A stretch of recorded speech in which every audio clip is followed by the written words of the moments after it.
Namaste friends, I'm Manoj Joshi, and today is the last day of this talk that we've been doing, the series of talks that we've been doing. Today is the day 30th. So 30 days of wisdom of yoga and Vedanta to help us overcome this global pandemic. I hope you have achieved some knowledge and you've been able to share this wisdom with your loved ones. It is a great pleasure for us, in particular me, to be able to contribute whatever that I have learned through almost like 2-3 decades of my practice. I believe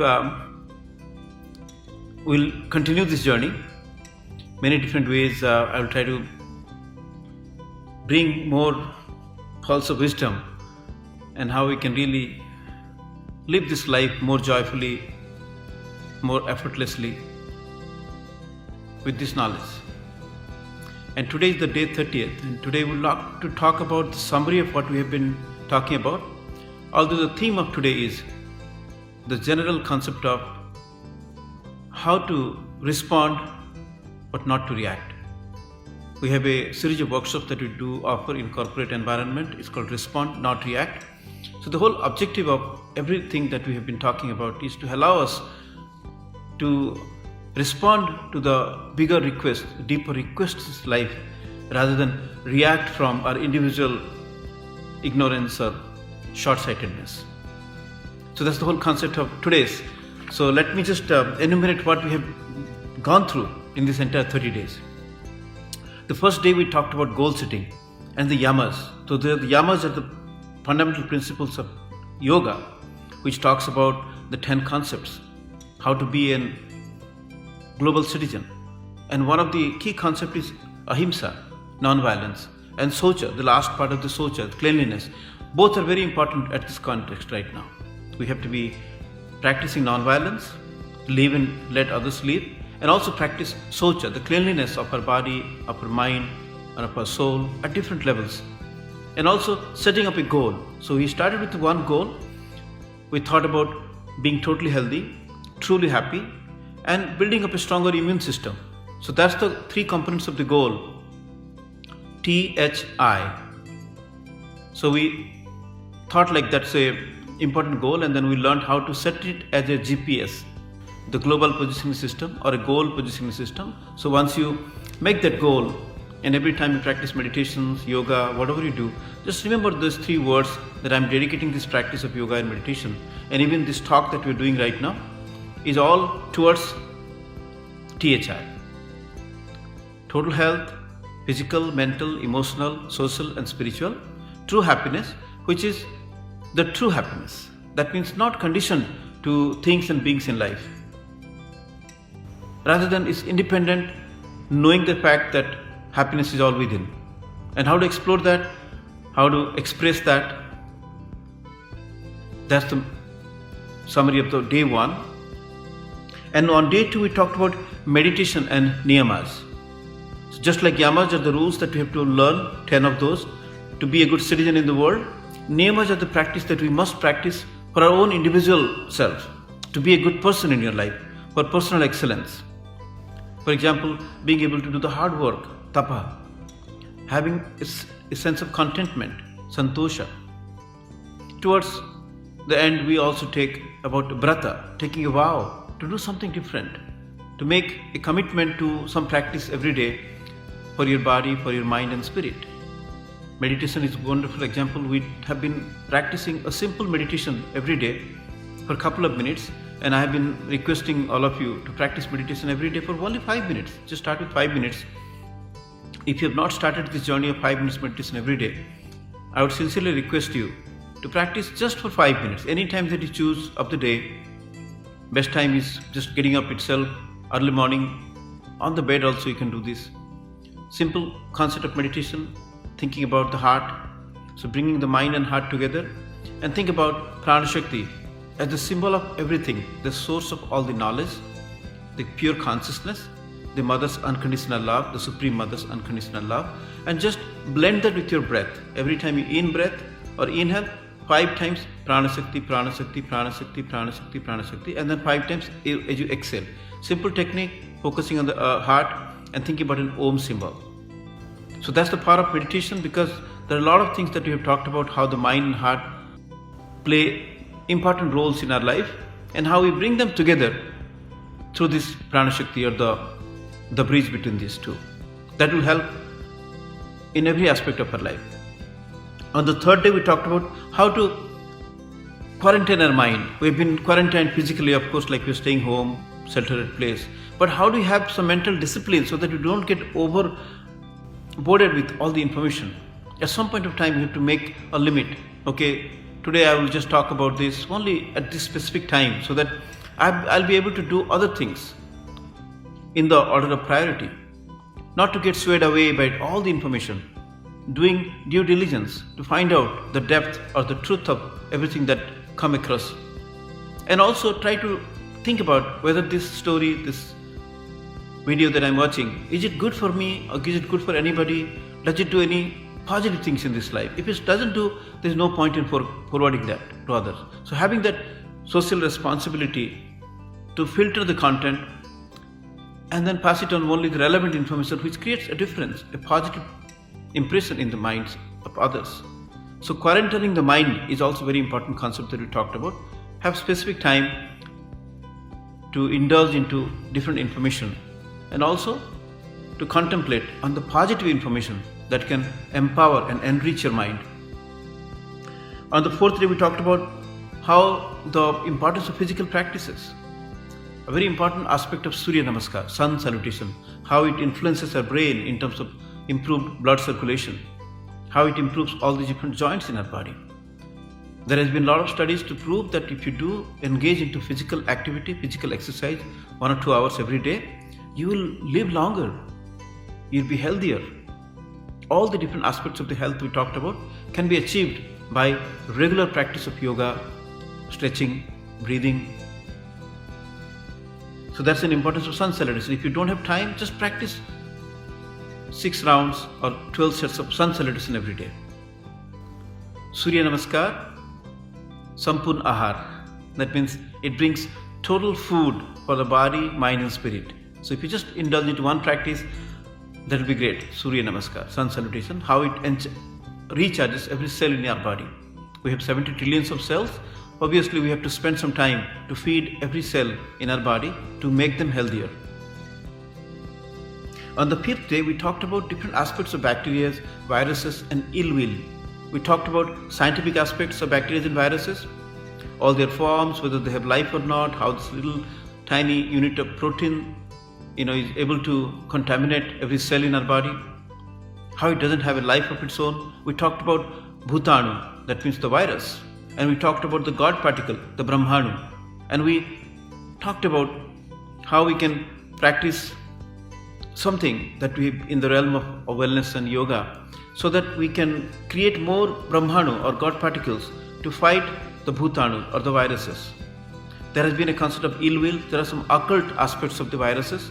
We've talked about that also. So how to have the antidote of the ill will in terms of a positive mindset, in terms of practice of love, compassion, kindness, able to assimilate things without getting too much afraid about things, and knowing that we ourselves have many viruses in our body itself, many bacteria which are helpful. So having that compassionate attitude also could help in boosting our immune system and accepting and then trying to overcome this in a positive way. We talked about on the day 6 role of spiritual masters. Somebody asked, what are the spiritual masters doing? Why don't they help us remove this problem just like that, like magic? But there is a law of karma. There has been a greater purpose of this one. There could be different ways that we need to learn a lesson, so that we do not want a shortcut. We wanted to go through this process.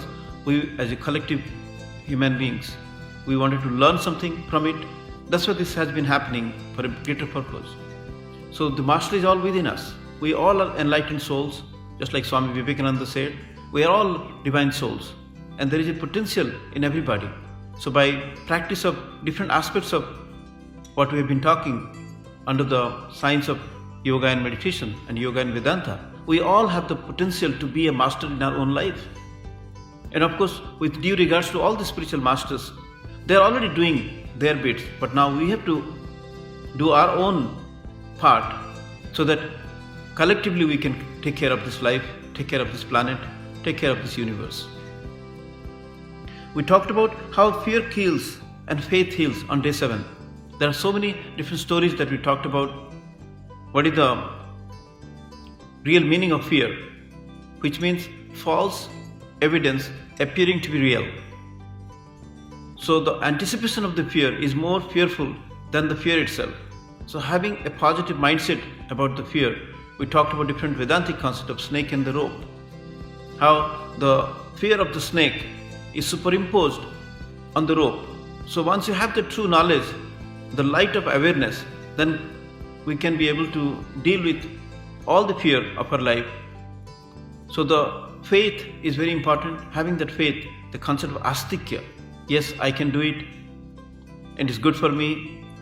And having that faith in ourselves, the self-confidence, that will help us to overcome any challenge or any fear in life.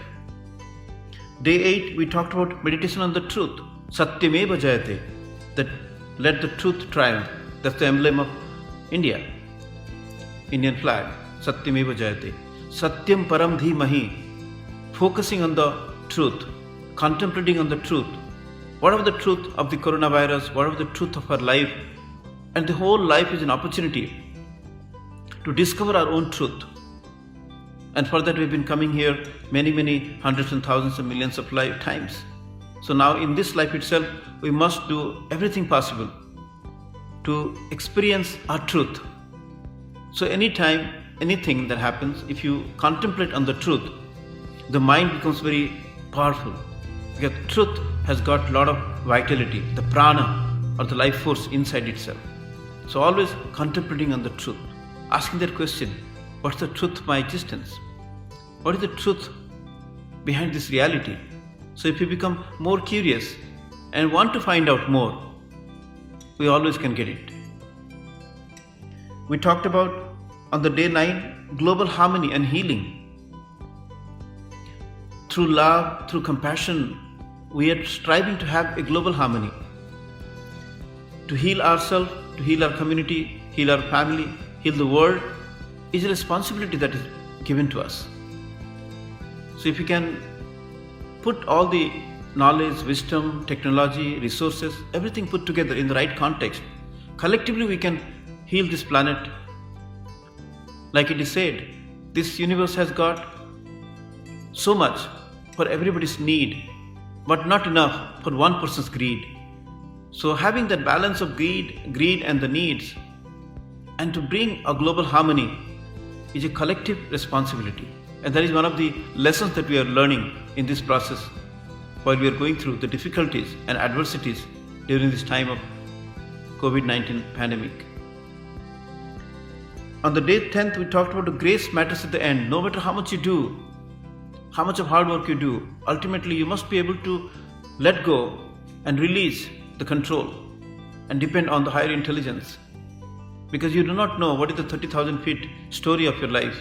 You might be thinking that if this will happen, this will be good for me, but you never know what is the real ultimate truth for us.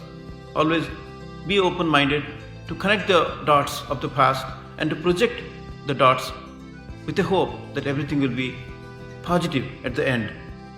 That is what is called the grace. So you do everything on your own, prepare the best, work the best, give the best, but ultimately expect the grace. And if the grace happens, the truth itself will unfold in your life. You don't have to lose your patience for that. Rather, pray for the grace to dawn onto your life. On the day 11th, we talked about how to transform life.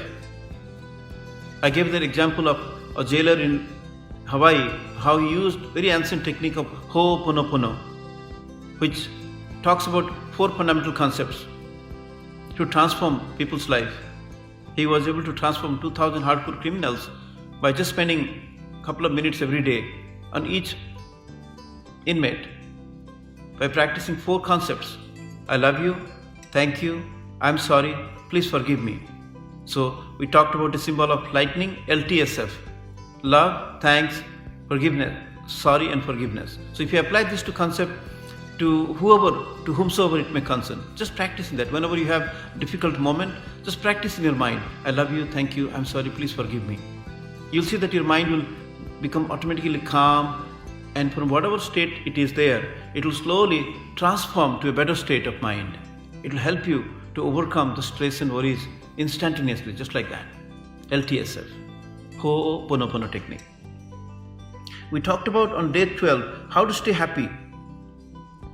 We give the analogy of the modern psychology, the positive psychology, how they define happiness is a factor of positive emotions. Happiness is a factor of engagements. Happiness is a factor of relationships, meaning, and achievements in life.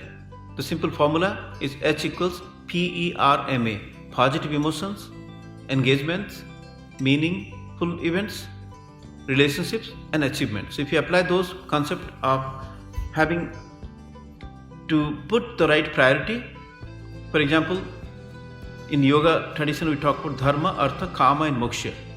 Not to put the pleasure in the beginning, but put the dharma or something that holds good for a longer time about your existence, about your knowledge, about your wisdom, that holds the world together, that holds the truth in everybody's life.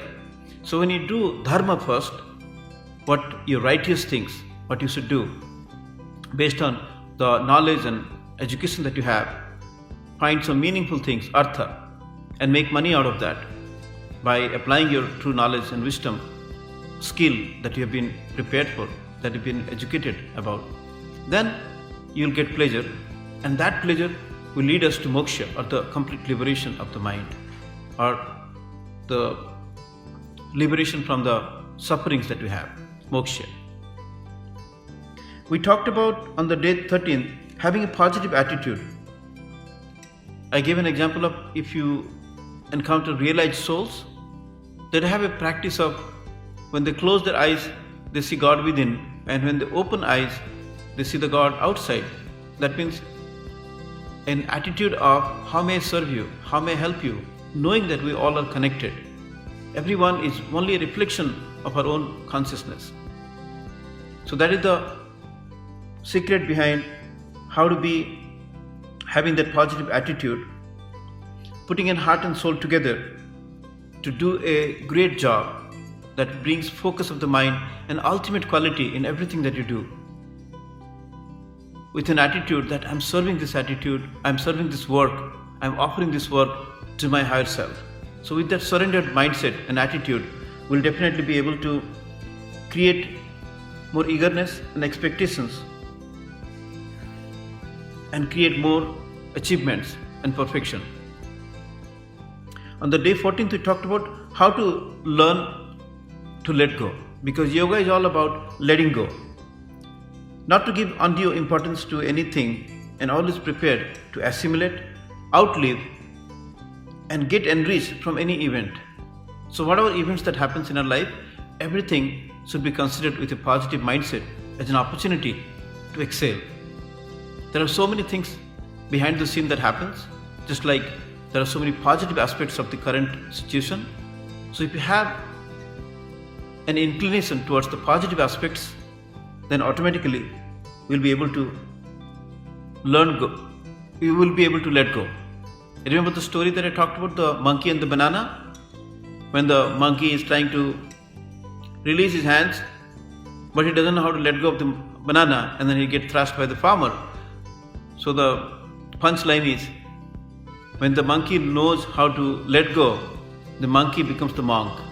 So monk is the higher self in us, and monkey is the lower self. So by learning how to let go, we will become more of what we are. On the day 15th, we talked about true knowledge, the knowledge of the unchanging self, that I, and the changing names and forms. we always practice this simple statement of I have this body, but I am not this body. I have my mind, but I am not my mind. Then who am I? I am the pure consciousness which is manifesting through this body, mind and intelligence. So if we know that truth and apply that truth to everything that we do in this life, there will be no sufferings. Day 16th we talked about contemplating on death. Our life doesn't start with a birth and life doesn't end with a death. So we all are the fragment of the consciousness, and that consciousness is always in that business of continuity of experience. So the continuum of experience is what life is about. And in between, we might be changing bodies and minds. Just like we change clothes when they worn out, so likewise, when this body becomes defunct, we change this body to another new body. We change a different plane of existence. We go to higher realms of consciousness. We may not have to have a body to exist. We may have different frequencies, different consciousness to observe and to experience life. So when we achieve those knowledge, then death is not a blockage for us. As Steve Jobs used to practice, if today is the last day of my life, how should I do things differently? So having that mindset to bring perfection, to bring the seriousness to life, what we are supposed to do, the death could be seen as an innovator to bring that changes, the newness, and replacing the old ones. So there are different contexts of death. We talked about contemplating on the death. On the day 7th, we talked about stress or smile. Buddha said, life and time both are wonderful teachers. Life teaches the value of time, and the time teaches the value of life. So if you see this as an opportunity, at every time, in every life, try to have an open mind to learn things from anyone and everyone who is appearing before us, and have that open mindset. There will be no stress in life. There will be no suffering in life. We also talked about a simple formula called suffering is a function of pain multiplied by resistance. S equals P multiplied by R. So even the P factor, the pain factor is 10. If the resistance is 2, your suffering could be 20. But if you learn how to reduce the resistance, make it 0, even though you have 10 factor of pain, the suffering will be 0. We talked about how healing happens. 3 ways: by looking, with an example of the fish, by touching, with an example of the bird, and by contemplating, the example of the turtles. So healing happens in 3 different ways, and it happens in all the 5 layers of our body. Physical body, energetic body, our mind, intelligence, and the blissful body, spiritual body. So healing has to happen in all the different levels, and there are different grades of healing. Day 19th, we talked about developing higher intelligence. I talked about the story of 4 wives. The first wife being the body, the second being the possessions that we have, the third being all our friends and families, and the fourth one is our soul. So none of these 3 wives will go with us when we die, but the soul goes with us all the time. So invest some time for the enrichment of so-called the 4th wife. It's just a metaphor of the soul. We also talked about the importance of Gayatri Mantra. The Gayatri Mantra has profound impact at 5 different levels. Dhi is called the higher intelligence. Medha is the talent. Prajna is wisdom. Dhriti is higher will. And Smriti is memory. So if you want to improve different aspects of your mind, practice 12 times Gayatri Mantra, 3 different times, or at least 36 times or 108 times every day. On the day 21, we talked about the role of a guru. Guru means who removes the darkness or ignorance. So being a seeker, that's the most important thing. As the old proverb goes, when the student is ready, the teacher appears. So always constantly on that path of seeking the true knowledge, that will one day make ourselves as the guru, who not only we enlighten us with all the knowledge, but have a guru spirit to teach others. And especially when you learn something, as if you are going to teach somebody in future. Your learning becomes much more profound. On day 22, we talked about the Karma Yoga. There are different paths of yoga. When we transform ourselves from ignorance to knowledge, we take the help of Jnana Yoga. From scattered mind to focused mind can be achieved by practicing Raj Yoga, the meditation. Impure mind, the Chitta Mala, they call it, to the pure mind, Chitta Shuddhi. We can take help with Bhakti Yoga, the path of devotion. From selfishness or being in the objective pursuits to move towards or to transcend towards practice of unselfishness in the subjective pursuit. That is the domain of Karma Yoga. How to invest in the process, not to get entangled on the worries of what's going to happen. If you do your due diligence while you're doing your job, of course the good things will happen. If something doesn't happen, have that mindset that something bigger would happen, something better would happen in future. Objects are not separate from the subject. The world is nothing but an expression of the God only, or the consciousness. Just like the ornaments are expressions of gold, pots are expression of the clay, the waves are expression of the water. So those are all deeper concepts, but the fundamental truth is you are the pure consciousness. So when you have that knowledge completely assimilated in your work, thoughts, then automatically you'll be able to transcend from a mediocre life to an excellent life. On day 23, we talked about mindset matters. The biggest game changer is you. Knowing why you do what you do would help.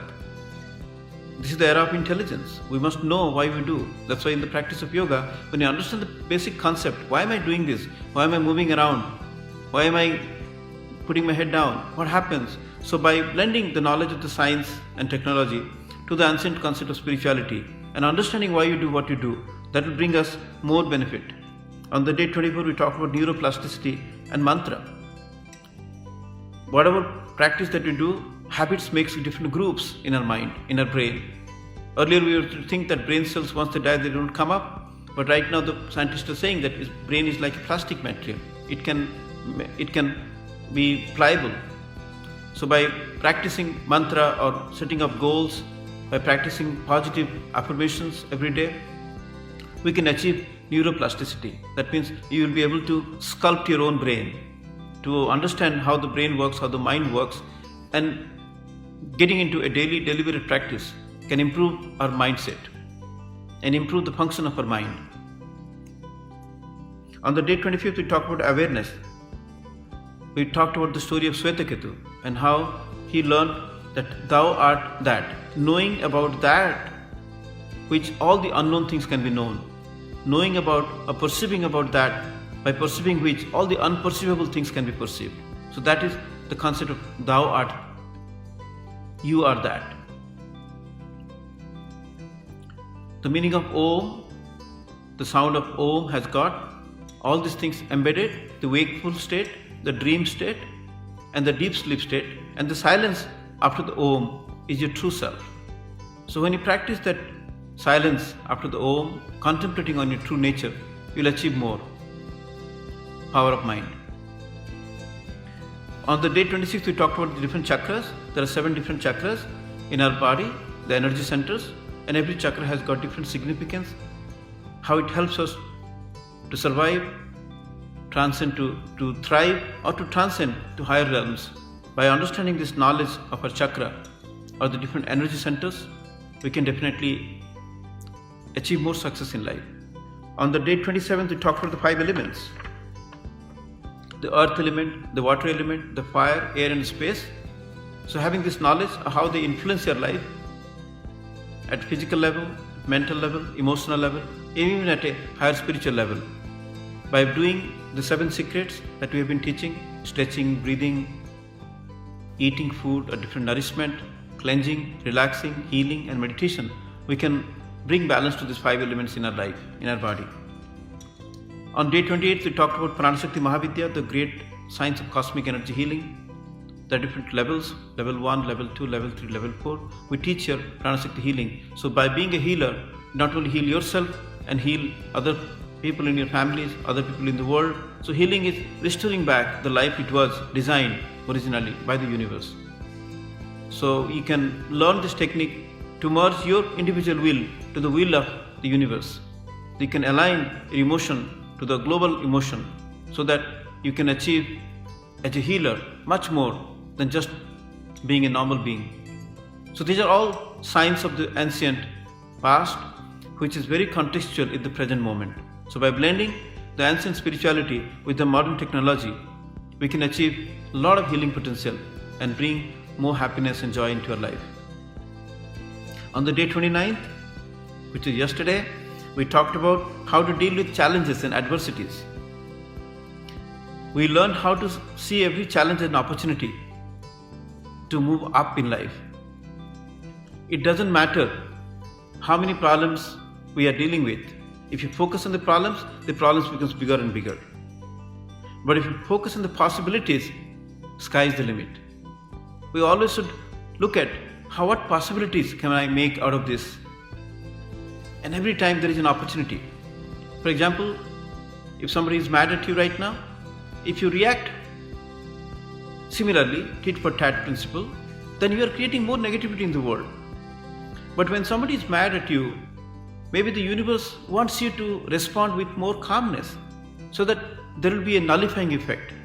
You are becoming a transient personality at that moment to not to carry forth that madness as a spillover of toxins and stress and poison to other people's mind, but you become a transient personality and cut off from there. This is what exactly we are doing it in terms of corona pandemic. If somebody is infected, quarantine yourself. Don't go out. Lock yourself in so that it doesn't get transmitted to other people. So likewise, so when we learn how to respond to the higher truth of life, the bigger request of the universe, by having the discipline of letting go of the personal ego and stubbornness, but rather respond with more mindfulness, compassion, accepting attitude, and a peaceful heart and a stable mind, which is the primary goal of practicing yoga. So friends, when you practice yoga and meditation every day, our life can be much more healthier, much more happier, and of course we are going to build a stronger immune system, not just physical immunity. We will be able to have good health, a stronger IQ, intelligent quotient, a stronger emotional intelligence, emotional quotient, a good moral quotient, and also a good spiritual quotient. So when you have all the ingredients of these different quotients, we ourselves will become a role model in this life. We'll find our life more meaningful when the last moment comes. When you reflect back, connect the dots, you'll have a fulfilled life. That's the meaning of life. So that we don't have to come back again and again become an infant and go to nursery. Old MacDonald had a farm, E-I-E-I-O. You don't have to go through that. We'll go to higher realms of consciousness. We'll merge ourselves with the nature, the universe, to explore different universes, different multiverses, and sky is the limit. That's all for today, friends. We'll continue these talks on different aspects, not necessarily related to the coronavirus, but I will bring different aspects of modern management concepts, particularly for work-life balance, team building, stress management, how to be happy in life, how to do the parenting. So if any of you would like to collaborate or try to contribute a story, or if you want to connect with someone else that you know, so we are building a platform where we can disseminate this kind of knowledge and try to inspire each other to make this life a meaningful journey. So let's take one more minute to practice our usual meditation. Keep your palms together, keep your eyes gently closed, and try to reflect on everything that we talked about. Having that goal of total health, true happiness, and a stronger immune system. Think about your heart, and merging your mind and heart together with a powerful concept of Prana Shakti, which means the power of the God, the love of the Supreme Mother, or anything and everything that you think about that is much higher than your limited awareness. Let that be symbolized with an Om symbol in your heart and a beautiful light or radiant light coming out of your heart, connecting everyone's hearts together right now. Just focus in your breath. Every breath, chant 5 times Prana Shakti, and every out breath, chant 5 times Prana Shakti, and just stay there for a minute.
Sarvisham swastirvavatu, Sarvisham shantirvavatu, Sarvisham purnam bhavatu, Sarvisham mangalam bhavatu. Om Purnamadah Purnamidam Purnat Purnamudachyate Purnasya Purnamadaya Purnameva Vasishyate. Om Shanti Shanti Shanti. So the meaning of this prayer: may everyone be healthy, may everyone be peaceful, may everyone be complete, may everyone be auspicious for one another. I am full, you are also full. The full is born out of full. If you take the full out of full, what remains is also full. Think about a light, think about knowledge, think about love. They never get depleted. The more you share, the bigger they become. So have that spirit of sharing, caring, and having a life like a wise man or woman, a great personality. Thank you very much, and namaste.